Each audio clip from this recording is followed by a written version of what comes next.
একদিন যখন আমি স্নান করে বাথরুম থেকে বেরিয়ে এলাম, তখন খেয়াল করলাম যে আমি আমার পোশাকগুলো বাথরুমেই রেখে এসেছি। আমি দ্রুত ফিরে গেলাম পোশাকগুলো আনতে, কিন্তু তখন আমি দেখতে পেলাম যে আমার দেবর আমার পোশাকগুলো হাতে ধরে তাকিয়ে আছে। আমি অবাক হয়ে দ্রুত তার হাত থেকে পোশাকগুলো নিয়ে নিলাম এবং লজ্জায় মুখ নিচু করে চলে এলাম। পরে যখন আমি রান্নাঘরে রান্না করছিলাম, তখন আমার দেবর এসে পাশে দাঁড়িয়ে কিছু আজব কথা বলল। সে বলল, আপনার পোশাক থেকে খুব সুন্দর ঘ্রাণ বের হচ্ছিল। এই ধরনের মন্তব্য শুনতে শুনতে আমি বিরক্ত হয়ে গিয়েছিলাম। একদিন আমার স্বামী ফোন করে জানালেন যে তিনি রাতে বাড়ি ফিরতে দেরি করবেন। আমি ভেবেছিলাম এটা আমার দেবরের সাথে কথা বলার সুযোগ হতে পারে। রাত গভীর হলে সবাই যখন ঘুমিয়ে পড়ল, আমি দেবরের ঘরের সামনে গিয়ে দাঁড়ালাম এবং দরজায় নক করলাম। সে দরজা খুলে আমাকে দেখে অবাক হয়ে জিজ্ঞাসা করল, ভাবি, আপনি এখানে? আমি বললাম, তোমার ভাই আজ রাতে দেরি করে আসবে। আমি তোমার সাথে কিছু জরুরি কথা বলতে চাই। তারপর আমি আমার ঘরে ফিরে এলাম এবং দরজা খোলা রেখে শুয়ে পড়লাম, যাতে কেউ সন্দেহ না করে। কিছুক্ষণ পর আমার দেবর হালকা টোকা দিল দরজায়। আমি বললাম, এসো, দরজা খোলা আছে। সে ঘরে এসে আমার পাশে বিছানায় বসে পড়ল। আমি তখন একটি সুন্দর লালা এর নাইট ড্রেস পরেছিলাম। দেবর কিছুক্ষণ নীরব থেকে আমার দিকে তাকিয়ে রইল।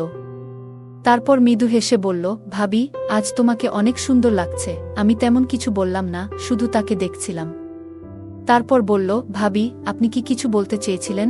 আমি তার দিকে এক ভালোবাসাময় দৃষ্টিতে তাকালাম এবং উঠে তার কাছে গিয়ে বসে পড়লাম। তার হাত দুটি ধরে বললাম, আজকের গল্পটা অনেক বেশি স্পেশাল, তাই কেউ মিস করো না।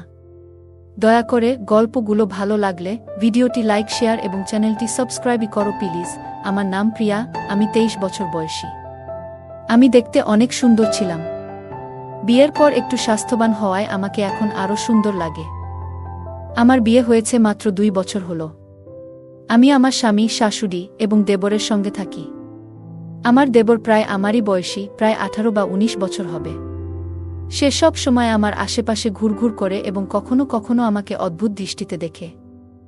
আমার মনে হতো সে আমাকে মনে মনে অনেক পছন্দ করে, কিন্তু কখনো মুখে তা বলার সাহস পায়নি। কিন্তু সারা দিন দেবর আমার পিছনে পড়ে থাকে।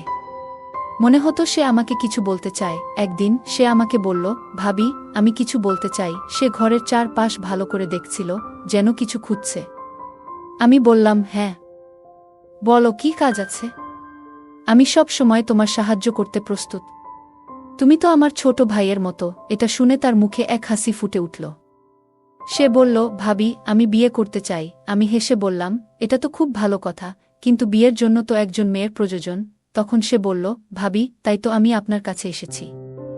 আমি বুঝতে পারলাম সে কি বলতে চাইছে। দেবর বলল, ভাবি, আমি আপনার মতো একজন মেয়েকে বিয়ে করতে চাই। এটা শুনে আমি মনে মনে হাসলাম, কারণ আমি বুঝতে পারলাম সে আসলে আমার বোনের কথা বলছে। আমার বোন আমার থেকে একটু ছোট এবং আমার দেবরের জন্য উপযুক্ত ছিল। তাদের মধ্যে বয়সের পার্থক্য ছিল মাত্র 2 বছর। দেবর আমাকে তার কল্পনার মেয়ের গুণাবলী বলতে লাগল, যেমন সে কি চায়। আমি বললাম, তুমি চিন্তা করো না, আমি ঠিক তোমার পছন্দ অনুযায়ী একজন মেয়ে খুঁজে দেব। শুধু বিয়েতে রাজি হও। তারপর আমি সবকিছু নিজের নিয়ন্ত্রণে নিয়ে নিলাম। আমার দেবর এই কথা শুনে কিছুটা খুশি হলেও সে চিন্তায় ডুবে গেল। কিছুক্ষণ চুপ থেকে সে বলল, ভাবি, আপনার কাছে একটা কথা বলতে চাই, তবে অনুগ্রহ করে রাগ করবেন না। আমি এমন কাউকে বিয়ে করতে চাই, যার চরিত্র এবং স্বভাব একেবারে আপনার মতো হবে, আপনার মতো এত সুন্দর হবে। আমি মৃদু হাসি দিয়ে বললাম, আমি জানি তুমি আমার ছোট বোন তানিয়াকে পছন্দ করো। কিন্তু সে মাথা নেড়ে বলল, না ভাবি, আপনি আমার কথার আসল অর্থ বুঝতে পারেননি। এই কথা বলে সে চুপচাপ ঘর থেকে বেরিয়ে গেল। আমি কিছুটা অবাক হয়ে তার দিকে তাকিয়ে রইলাম। আমি ভাবতে লাগলাম, হয়তো সে লজ্জায় তানিয়ার নাম বলেনি এবং সেই কারণেই সে কথা না বলে চলে গেল। আমি সিদ্ধান্ত নিলাম যে প্রথমে আমার বাবার সাথে এই বিষয়ে কথা বলবো, তারপর আমার দেবরকে এই খবর জানাবো। পরের দিন আমি দেবরের কাছে গিয়ে জিজ্ঞাসা করলাম, তুমি কি সত্যিই তানিয়াকে পছন্দ করো? সে লজ্জা পেয়ে বলল, ভাবি, তানিয়া আর আমি? এটা তো আকাশের চাঁদ ছোঁয়ার মতো ব্যাপার। আমি নিজেকে তার উপযুক্ত মনে করি না। তার এই কথা শুনে আমি বুঝতে পারলাম, আসলে সে আমার বোনকে পছন্দ করে, কিন্তু সাহস করে প্রকাশ করতে পারছে না। পরের দিন আমি আমার মায়ের কাছে গিয়ে বিশ্বাসটা জানালাম এবং তার মতামত নিলাম। মা বললেন, মা, আমাদের কোনো আপত্তি নেই। তোমার বোন যদি সেখানে সুখী হয় তাহলে আমরাও খুশি। তবে তুমি তোমার দেবরের সাথে ঠিকমতো কথা বলে নিও, যেন তার কোনো সমস্যা না হয়। আর একই পরিবারে 2 মেয়ে থাকবে, এটা তো ভালো কথা। তুমি তোমার ছোট বোনের খেয়াল রাখতে পারবে। আমি বললাম, দেবর নিজেই আমার সাথে এই কথা বলেছে, তার আপত্তি হওয়ার কোনো কারণ নেই। এরপর আমি আবারও আমার দেবরের সাথে কথা বললাম, কিন্তু সে বলল, ভাবি, আপনি আমার কথার মানে কেন বোঝেন না? রাতে আমি তার ঘরে গিয়ে জানতে চাইলাম আসলে সে কি চায়। সে বলল, ভাবি, আমার আপনার বোনের প্রতি কোনো আগ্রহ নেই। আমি শুধু মজা করছিলাম। তার এই কথা শুনে আমি খুব কষ্ট পেলাম। যদি সে আমার বোনকে পছন্দ না করত, তবে কেন সে আমার আশেপাশে ঘুরে বেড়াত এবং আমার সাথে কেন এত কথা বলতো? যদি সত্যিই তাকে বিয়ে করতে হতো, তাহলে সে নিজের পছন্দের কোনো মেয়ের নাম বলতেই পারত। অন্তত আমার বোনকে অপমানিত হতে হতো না। আমি কিছু না বলে উঠে চলে আসার চেষ্টা করছিলাম, কিন্তু তখনই সে হঠাৎ আমার হাত ধরে ফেলল। এই আচরণে আমি রেগে গেলাম। হাতটা ঝটকা মেরে ছাড়িয়ে নিয়ে বললাম, তুমি কি করছো? নিজেকে সামলাও। আমি তোমার ভাবি, আর তোমাকে ছোট ভাইয়ের মতো দেখি। সে বলল, ভাবি, তাতে কি হয়েছে? আমিও আপনাকে বড় বোনের মতো দেখি, মার মতোই সম্মান করি। এখন শুধু আমার ছোট্ট কাজটি করে দিন, আমার বিয়ের ব্যবস্থাটি করে দেন। আমি তাহলে বুঝব আপনি আমাকে সব দিয়েছেন। তার কথায় আমি বিচলিত হয়ে দ্রুত নিজের ঘরে ফিরে এলাম। মনটা খুব অস্বস্তি করতে লাগল। কিছুক্ষণ পর আমার স্বামী ঘরে এলেন এবং আমার চিন্তিত মুখ দেখে জিজ্ঞাসা করলেন, তোমার কি হয়েছে? এত চিন্তিত কেন? আমি তাকে পুরো ঘটনাটা বললাম, কিভাবে সাম্প্রতিক সময়ে দেবরের আচরণ অদ্ভুত হয়ে উঠেছে এবং সে প্রায়শই বাইরের সময় কাটায়। আমার কথা শুনে স্বামী বললেন, আমি নিজেও লক্ষ্য করেছি, সে তোমাকে একটু বেশি খেয়াল করে দেখছে। দেখো, ও আমার ভাই, কিন্তু ও বড় হচ্ছে।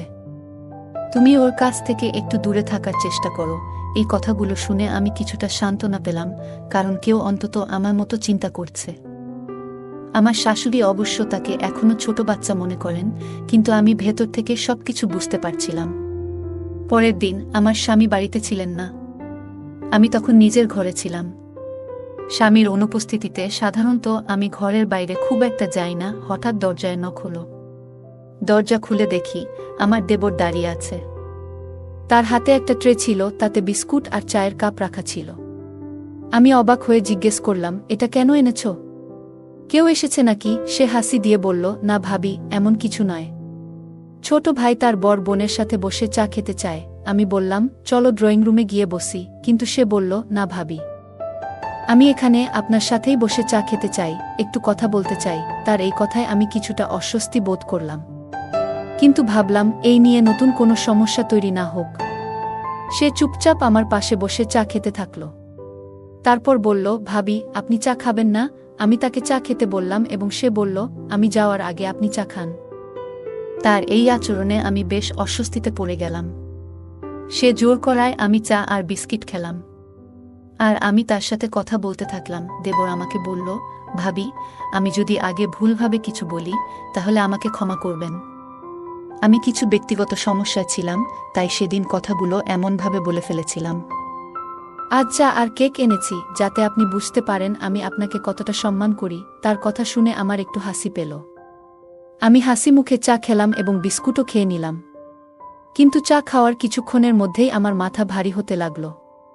আমি কিছুতেই বুঝতে পারছিলাম না কি হচ্ছে। দেবরের মুখটা শুধু আমার চোখের সামনে ঘুরছিল। ঠিক তখনই শাশুড়ি ঘরে ঢুকলেন। তার মুখটাও শেষবারের মতো মনে পড়ল। তারপর কি হলো কিছুই জানি না। যখন আমার চোখ খুলল, তখন বিকেল 4টা বাজে। আমার স্বামী আমার পাশে বসেছিলেন। তিনি জিজ্ঞাসা করলেন, তোমার কি হয়েছে? তুমি হঠাৎ কিভাবে অজ্ঞান হয়ে গেলে? নাকি ঘুমিয়ে পড়েছিলে? আমি বললাম, হ্যাঁ, হঠাৎ করেই আমার খুব ঘুম পেয়েছিল মনে হয়। আমার দেবর চা আর বিস্কুট নিয়ে এসেছিল, সেগুলো খাওয়ার পর থেকেই আমার ঘুম পেয়েছিল। জানি না তখন আমার কি হয়েছিল। মনে হয় দেবর চায়ে কিছু মিশিয়েছিল। আমার কথা শুনে স্বামী চিন্তায় পড়লেন। বললেন, দেবর সত্যিই তোমার জন্য চা নিয়ে এসেছিল? ও তো আমার ভাই, তোমার জন্য এমন কিছু করবে কেন? তাছাড়া মাও তো তখন ঘরেই ছিলেন। হতে পারে তুমি স্বাভাবিকভাবেই ঘুমিয়ে পড়েছিলে। তোমার এত চিন্তা করার দরকার নেই। স্বামীর কথা শুনে আমি চুপ হয়ে গেলাম। কিন্তু সত্যি বলতে আমার ভেতরে একটা অদ্ভুত অস্বস্তি হচ্ছিল। আমার খুব ভয় হচ্ছিল, কারণ জানি না ঘুমানোর পর আমার সাথে কি কিছু খারাপ হয়েছে নাকি। কারণ দেবর তো সব সময় আমার পিছনে ঘুর ঘুর করত। আমার শাশুড়ির উপস্থিতিতে আমার মনে আর কোনো সন্দেহের সুযোগ ছিল না। আমি যখন তার সাথে কথা বললাম, তখন তিনি কিছু অস্বাভাবিক কিছু বললেন না। তিনি একজন ভালো মানুষ, কারো ক্ষতি বা খারাপ কিছু ভাবতেন না। আমি তাকে অনেকবার জিজ্ঞাসা করেছিলাম, আপনি তো তখন আমার সাথে ছিলেন, কিছু অদ্ভুত দেখেছেন কি? তিনি উত্তর দিলেন, বুমা, তুমি হঠাৎ অসুস্থ হয়ে পড়েছিলে। তোমার দেবর বলছিল হয়তো তোমার দুর্বলতা হয়েছে, তাই বিশ্রাম নেওয়া দরকার। আমি তখনও পুরোপুরি নিশ্চিত হতে পারছিলাম না ঠিক কি হয়েছিল। কিছু দিন এভাবেই কেটে গেল। একদিন রাতে আমি আর আমার স্বামী পরিবারের নানা বিষয় নিয়ে কথা বলছিলাম। হঠাৎ আমার চোখ জানালার দিকে চলে গেল, আর দেখলাম যেন কেউ জানালার পাশ থেকে দ্রুত সরে গেল। আমি অবাক হয়ে গেলাম, কারণ জানালাটা বাড়ির ভেতরের দিকে ছিল, আর মেইন গেট তো রাতের বেলা সবসময় তালা দেওয়া থাকে। আমি নিশ্চিত ছিলাম যে এটি আমার দেবর ছাড়া আর কেউ হতে পারে না, তবে আমি তখনই আমার স্বামীকে এ ব্যাপারে কিছু বললাম না। প্রথমে আমার দেবরের আসল সমস্যাটা কি তা বুঝতে চাইলাম। তার এমন অদ্ভুত আচরণের পেছনের কারণটা জানাটা আমার জন্য খুবই গুরুত্বপূর্ণ হয়ে উঠল।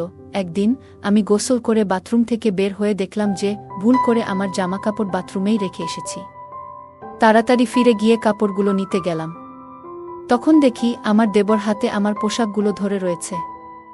আমি কিছুটা বিস্মিত হয়ে তার হাত থেকে কাপড়গুলো নিয়ে নিলাম এবং লজ্জায় মাথা নিচু করে সরে এলাম। পরে যখন আমি রান্নাঘরে ব্যস্ত ছিলাম, তখন আমার দেবর এসে পাশে দাঁড়িয়ে হঠাৎ অদ্ভুত কিছু বলল। সে বলল, তোমার পোশাক থেকে দারুণ একটা মিষ্টি গন্ধ পাচ্ছিলাম। আমি তাকে কিছু বললাম না। আমি তাকে সেখান থেকে চলে যেতে বললাম। আমার কথা শুনে সে চলে গেল। পরের দিনই দেবর এসে আমাকে বলল, ভাবি, মনে আছে আমি আপনাকে বলেছিলাম যে আমার একটা কাজ আছে? আজ সেই কাজের সময় এসে গেছে, এখন আপনাকে আমার সাথে যেতে হবে। তাড়াতাড়ি প্রস্তুত হন। তার কথা শুনে আমি অবাক হয়ে গেলাম। কোথায় যাচ্ছি? আগে বলো, নইলে আমি যাব না। আমার কথা শুনে সে মাথায় হাত দিয়ে বলল, চলুন, আগে মাকে বলিও না, তাহলে আর কোনো সন্দেহ থাকবে না, কারণ মা সবসময় আমাকে নিয়ে সন্দেহ করে। সে একটু বিরক্তির স্বরে কথা বলছিল, আর আমি বুঝতে পারলাম হয়তো আমার তাকে এভাবে প্রশ্ন করা ঠিক হয়নি। তাই চুপ হয়ে গেলাম।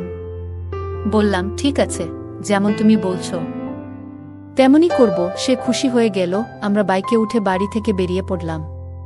তার বাইকে উঠা দেখে সে ভীষণ খুশি হয়েছিল, কিন্তু আমার কিছুটা অস্বস্তি লাগছিল। কিছুক্ষণ পর আমি জিজ্ঞাসা করলাম, আমরা কোথায় যাচ্ছি? সে উত্তরে বলল, ভাবি, আমি একজন মেয়েকে খুব পছন্দ করি, আর এ পছন্দ সাধারণ নয়। আমি তাকে খুব গভীরভাবে ভালোবাসি। দুনিয়াতে একমাত্র সেই মেয়েটাই আছে যাকে আমি মন থেকে ভালোবাসি। কিন্তু আমি জানি আমার মা তাকে কখনোই মেনে নেবেন না, কারণ মা চায় তার বুমা প্রচুর সম্পদ নিয়ে আসুক। কিন্তু আমি চাই এমন একজন মেয়ে যার পরিবার সৎ ও গরিব। দেবর বলল, রুমি খুব সুন্দর, শিক্ষিত এবং ভদ্র মেয়ে, তবে তার পরিবার খুব গরিব। এসব কথা বলে সে চুপ হয়ে গেল। আমি লক্ষ্য করছিলাম যে সে বাইকটি এক অচেনা এবং নির্জন পথে নিয়ে যাচ্ছে। আমি তার কথায় মগ্ন ছিলাম, তাই কিছুটা ধাঁধায় পড়ে গেলাম। সে বলল, আরেকটা অনুরোধ ভাবি, আপনি ওখানে বলবেন না যে আপনি আমার ভাবি, বরং বলবেন আপনি আমার মা। তার কথা শুনে আমি অবাক হয়ে বললাম, তুমি আমাকে মা বলে পরিচয় দিতে বলছো? আমাকে তো খুব বয়সে ছোট দেখায়। তখন সে বলল, ভাবি, ওরা এসব বোঝে না। আমি বলে দেব যে আমার মা নিজেকে খুব ভালোভাবে যত্নে রেখেছেন, তাই তাকে এত তরুণ দেখায়। আমি তার কথা শুনে হাসলাম, কিন্তু তার বাইক যেদিক নিয়ে যাচ্ছিল তা দেখে আমার মন খারাপ হতে শুরু করল। মনে মনে ভাবতে থাকলাম, আবার কোনো বিপদে পড়ব নাকি, কারণ দেবরের আবভাব ভালো লাগছে না আমার। বাইকটি একটি নির্জন স্থানে থামল, আর আমার মনে অস্বস্তি শুরু হলো। আমি ভাবছিলাম, কি করতে যাচ্ছে সে? আমার স্বামীকে না জানিয়ে তার সঙ্গে চলে এসেছি। যদি কোনো সমস্যা হয়, আমি কিভাবে এখান থেকে বের হব? চারপাশে দূরে কোথাও কেউ ছিল না। ঠিক তখনই দেবর বলল, ভাবি, মাত্র 2 মিনিট দাঁড়ান, আমি আসছি, বলে সে চলে গেল। আমি একা নির্জন স্থানে দাঁড়িয়ে ভয়ে কাঁপছিলাম। হঠাৎ একটি বড় গাড়ি এসে আমার পাশে থামল। আমার বুকের ধুকপুকানি যেন থেমে গেল। আমি মাথা নিচু করে বাইকের পাশে দাঁড়িয়ে রইলাম, ভয়ে কোনো কথা বলতে পারছিলাম না। কিছুক্ষণের মধ্যেই আমার দেবর ফিরে এলো। আমি মনে মনে স্বস্তির নিঃশ্বাস ফেললাম। গাড়িটি দ্রুত সেখান থেকে চলে গেল। আমি দেবরকে জিজ্ঞাসা করলাম, এটা কে ছিল? সে হেসে বলল, ছেড়ে দাও ভাবি, সুন্দর মেয়ে দেখলে লোকজন এমনিতেই ছুটে আসে। তুমি আর চিন্তা করো না। আমি আসলে তোমার ভাবিকে দেখাতে মিষ্টি নিতে গিয়েছিলাম। সে মিষ্টির বাক্সটা হাতে ধরিয়ে দিল। আমরা যখন সেই বাড়িতে পৌঁছালাম, আমি দেখে সত্যিই অবাক হয়ে গেলাম। বাড়িটি ছিল খুব ছোট এবং পুরনো। ভিতরে অন্ধকার ছিল, তবে বাড়ির মানুষজন আমাদের আন্তরিকভাবে গ্রহণ করলেন। আমি সেই মেয়েটিকে দেখলাম, সত্যিই সে খুব সুন্দরী ছিল। তার গায়ের রং ছিল ফর্সা, যদিও তার মায়ের রং কিছুটা গাঢ় ছিল। বাড়ির পরিবেশ খুবই সাধারণ, কিন্তু সবাই খুব সম্মানিতভাবে আমাদের আপ্যায়ন করল। আমি নিজেকে দেবরের মা বলে পরিচয় দিলাম, যা শুনে তারা খুবই খুশি হল। আমার পরনে সাদা পোশাক ছিল, যা দেখে তারা বেশ মুগ্ধ হল। মেয়েটির মা বলল, আমার মেয়ের জন্য এমনই একটি ভালো পরিবারের সম্পর্ক চেয়েছিলাম। আমার মেয়ে অনেক কষ্ট দেখেছে, আমি চাই না তার পরবর্তী জীবনও এমন কাটুক। আমি তাকে আশ্বস্ত করে বললাম, তোমার মেয়ে আমাদের বাড়িতে এসে সুখে থাকবে। চিন্তা করো না। আমার কথা শুনে সেই মহিলা অনেক খুশি হলেন। এরপর আমার দেবর তাদের বলল, আমরা শীঘ্রই বিয়ের জন্য আসব, তবে আমাদের পরিবার প্রথমে রাজি নাও হতে পারে।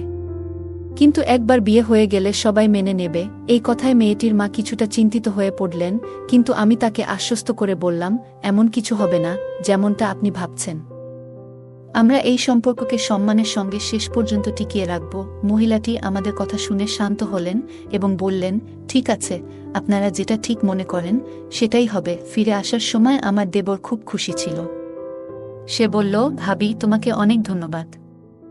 তবে বাড়িতে এই কথা বলো না। মা আর ভাইজা এই বিয়েতে রাজি হবে না। তবে একবার আমি বিয়ে করে নিলে তারা আর কিছু বলতে পারবে না। আমি জানতাম না এখন আমাকে কি করা উচিত, কিন্তু আপাতত আমি দেবরের কথা মেনে নিলাম। তবে আমার মনে একটা বড় সন্দেহ রয়ে গেল যে সেই চা খেয়ে আমি হঠাৎ বেহুশ কেন হয়ে গেলাম। আমি তাকে জিজ্ঞেস করলাম, তুমি চায়ে কি মেশালে যেটা খেয়ে আমি বেহুশ হয়ে গিয়েছিলাম? সে অবাক হয়ে বলল, ভাবি, আপনি কেমন কথা বলছেন?